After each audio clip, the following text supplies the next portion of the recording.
SLST 2025 একাদশ দ্বাদশে যাদের নাম ওয়েট লিস্টে আছে, অর্থাৎ যাদের নাম ওয়েটিং লিস্টে আছে, ওয়েট লিস্টের হয়েছ, তাদের কয়েকটা গুরুত্বপূর্ণ বিষয়ে কিছু কথা বলার আছে। তোমাদের এখন ঘরে বসে থাকলে কিন্তু হবে না। কেন বলছি আমি ডিসকাস করব। এবং এবং একাদশ দ্বাদশ এবং 9-10 মানে নবম দশম সিট আপডেট হওয়ার সম্ভাবনা আছে, তোমরা যদি একটু চেষ্টা করতে পারো। কাজেই এই সময়টাকে অযথা এমনি খেলায় নষ্ট করো না। এই সময়ে তোমাদের কিছু করণীয় কাজ আছে, আমি আজকে নিয়ে ডিসকাস করব।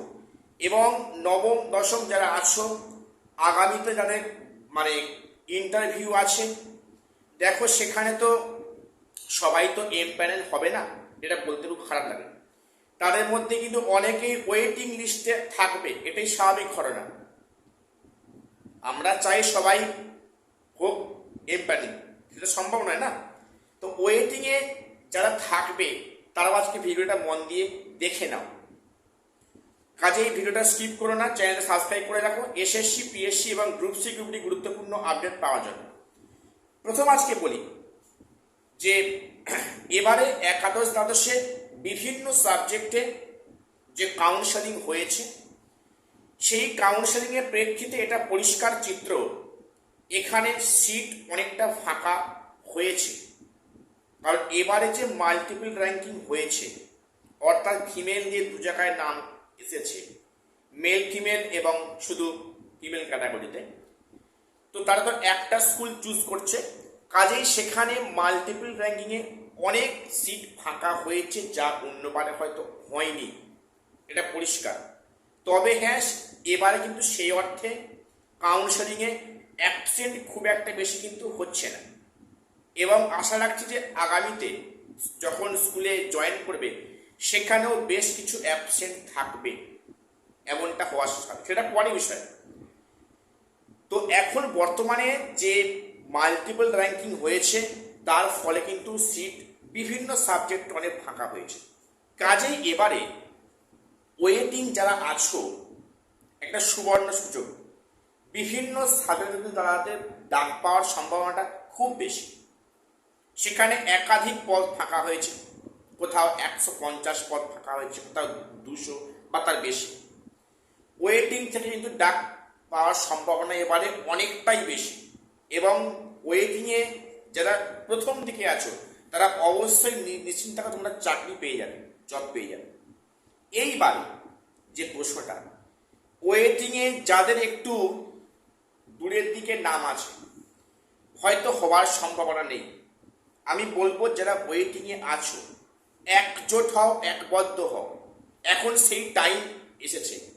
ভেদাভেদ ভুলে, নিজের স্বার্থ ভুলে, নিজের স্বার্থ চিন্তা ত্যাগ করে সমস্ত ওয়েটিংটা এক হও। এবং তোমাদের এখন কিছু করণীয় কর্তব্য আছে, যেটা করে দেখিয়েছে উত্তর দিনাজপুর ডিস্ট্রিক্টে যারা ওয়েটিং ক্যান্ডিডেট আছে বিভিন্ন সাবজেক্টে একাদশ দ্বাদশে। তো সেখানে আমি এ নিয়ে অলরেডি ভিডিও তোমাদের করেছি যে সেখানে উত্তর দিনাজপুর ডিস্ট্রিক্টে ওয়েটিং লিস্টের যারা রয়েছে সেখানে একাধিক ক্যান্ডিডেট একজোট হয়ে শান্তিপূর্ণ উপায়ে লিখিত একটা পত্র দিয়েছে করণদিঘি বিধানসভায়, যিনি বিজেপির বিধায়ক হয়েছেন, অর্থাৎ সদ্য নিযুক্ত যিনি বিধায়ক পদে নিয়োজিত হয়েছেন, তাকে কিন্তু একটা ডেপুটেশন দেওয়া হয়েছে ওয়েটিং ক্যান্ডিডেটদের পক্ষ থেকে উত্তর দিনাজপুর ডিস্ট্রিক্টে। তাদের দাবি যে এখন কিন্তু সিট সংখ্যা বাড়াতে হবে, যেমনটি গেজেটে উল্লেখ আছে সিট সংখ্যা বাড়াতে হবে। এই প্রসঙ্গে বলে রাখি, সিট কি আদৌ বাড়বে?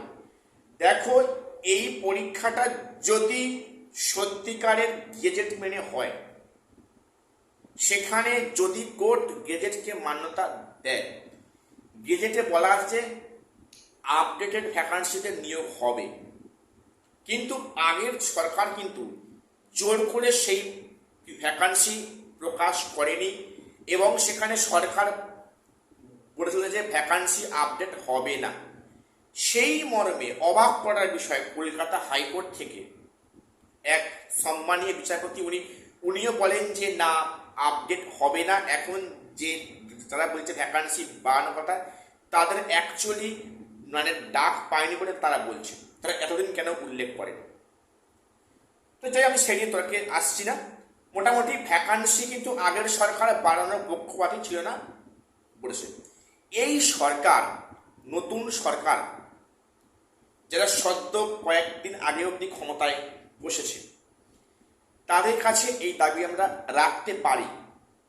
যারা ওয়েটিং আছো, যে যেমনটি বলা আছে গেজেটে, আপডেটেড ভ্যাকান্সিতে নিয়োগ করতে হবে, তাদের সিট আপডেট করতে হবে, ভ্যাকান্সি বাড়াতে হবে। এই দাবি শুধু উত্তর দিনাজপুরে ক্যান্ডিডেটটা কেন দেবে? বাকি যে ডিস্ট্রিক্টগুলোতে যারা ওয়েটিং ক্যান্ডিডেট আছো, তাদের উদ্দেশ্যে আমরা প্লিজ একটাই বার্তা, তোমরা একজোট হও, ভেদাভেদ ভুলে যাও, একজোট হও, শান্তিপূর্ণ উপায়ে পিসফুলি তোমরা কিন্তু ডেপুটেশন জমা করো তোমাদের এলাকার যিনি জনপ্রতিনিধি আছেন, বিধায়কের কাছে বা এমপির কাছে। তোমরা এটা উল্লেখ করে রাখো যে গেজেটে কিন্তু এটা উল্লেখ আছে যে ভ্যাকান্সি আপডেট হবে। তাহলে কেন ভ্যাকান্সি আপডেটেড হবে না? দেখো, এইবারে ওয়েটিং থেকে দুই ছিটকে বেরিয়ে যাও, সত্যি কিন্তু মনে খুব কষ্ট হবে, যাই ডাক আসবে না। আর এবারে কিন্তু ডাক দেওয়ার সম্ভাবনা খুব বেশি, এমনি তোমাকে ডাক পেয়ে যাচ্ছে এমনিতে। কিন্তু যারা দূরের দিকে আছো, প্রত্যেককে ডেপুটেশন দাও শান্তিপূর্ণ উপায়ে। তোমাদের নিজস্ব ডিস্ট্রিক্টে কোনো মানে মানে যারা জনপ্রতিনিধি আছেন, এমএলএ হোক বা এমপি হোক, তোমরা একটা লিখিত দাও যে গেজেট মেনে নিয়োগ করা হোক, ভ্যাকান্সি আপডেট হোক, আমরা যেন বঞ্চিত না হই। আশা করছি এটা যদি সরকারের দৃষ্টি আকর্ষণ করা যায়, এই সরকার কিন্তু এখন সবাই মন জগিয়ে চলবে, এটা স্বাভাবিক বিষয়, বলতে কোনো ক্ষতি নেই। কাজেই তোমাদের কথা কিন্তু শুনবে, রাখবে, আমার এটুকু আশা ভরসা আছে। কাজেই তোমরা যারা ওয়েটিংয়ে আছো, এখন দুশ্চিন্তা না করে সামনে কাজে লেগে পড়ো, শান্তিপূর্ণ তোমরা উপায়ে ডেপুটেশন জমা করো যে আমাদের সিট সংখ্যা ইনক্রিজ করতে হবে, যেমনটি গেজেটে উল্লেখ আছে যে ভ্যাকান্সি আপডেট হবে, আমরা যেন কোনোভাবে বঞ্চিত না হই। তোমাদের সবার কাছে আমার একটাই বার্তা, এখন রাস্তা কিন্তু একটাই খোলা আছে। যারা একটু দূরের দিকে আছো ওয়েটিংয়ে, তোমরা এই পন্থাটা অবলম্বন করো।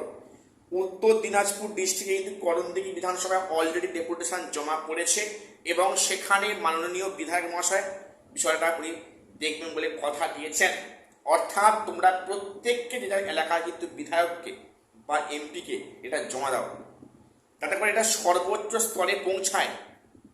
এই কথাটা যাতে করে পরবর্তী ক্যাবিনেট সভায় এটা উঠতে পারে যে যে ওয়েটিংটা একটা গণ ডেপুটেশন দিচ্ছে, তাদের দাবি আছে, এই দাবিটা মানা উচিত সরকারের, এটা বলুক মানে প্রতিনিধিরা।